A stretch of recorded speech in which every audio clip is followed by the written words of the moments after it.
Karfe 8 agogon Najeriya, Nijar, Kamaru da Chadi, 7 kenan agogon TU da Ghana. Sashin Hausa na Radio France International ke magana kan mitoci 19 da 22. Ahmad Abba.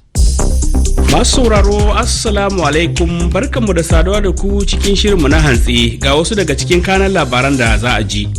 A jamhuriyar Nijar, mazauna da magaram Zandar sun fara ɗanɗana wahalar yanke wutar lantarki da Najeriya ta yi ƙarƙashin takunkumin ECOWAS. Gwamnatin jihar Katsina da ke Najeriya ta sanar da ware kusan naira biliyan 8 domin inganta shanin tsaro.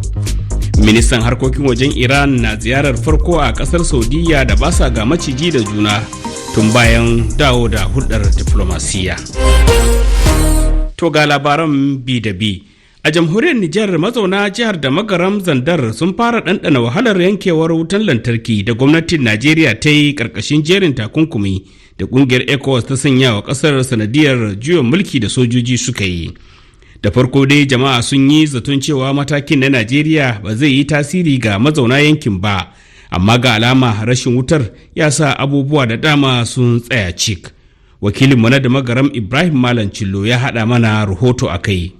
Da farko dai jama'a jihar Zandar na ganin matakin yanke wutar da ya shafi sauran yankunan kasar ba zai shahe su ba, amma 'yan kwanakin nan dai rashin wutar ya fara kamari ta yanda ya haddasa tsaiko akan ayyuka da dama. Baba Habu wani mai walla ne a cikin birnin da magaram cewa yayi. In aka cire wutar wani bi tana awa 3, wani bi sai ta awa 6.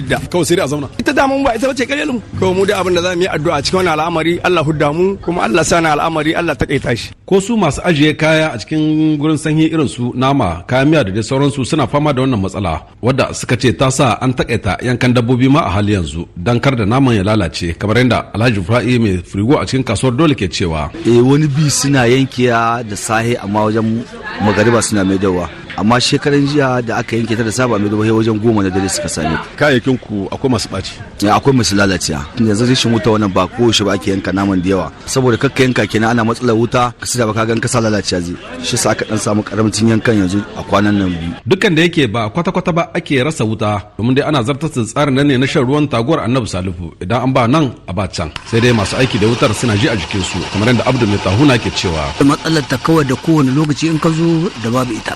Kenan sun maido lokaci ya kawo da wuta ma, wani lokaci kuma babu awa 4-5 ma babu. Haka bai kawo muku cikas a aikin? Akwai cikas ma. Yawan aikin mu masu sana'a a ware ce kurum da wake da yayi kawai sun da mishi aiki mai da yawa. Duk kokarin da na yi don jin ta bakin hukumar kamfanin wutar haka na bai cimma ruwa ba. Ibrahim Malam Cilo da magaram RFI Hausa.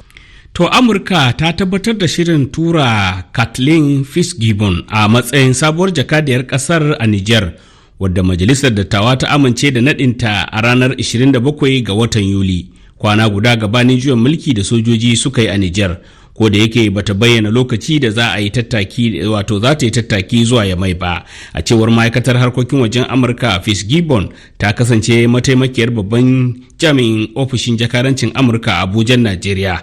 Mataimakin kakakin ma'aikatar Vedem Patel ya ce tura Fitzgibbon Yamai ba zai soya matsayar Amurka kan halin da ake ciki a Nijar ba, na bukatar sakin shugaba Bazoum da iyalansa da kuma mutunta demokradiyya.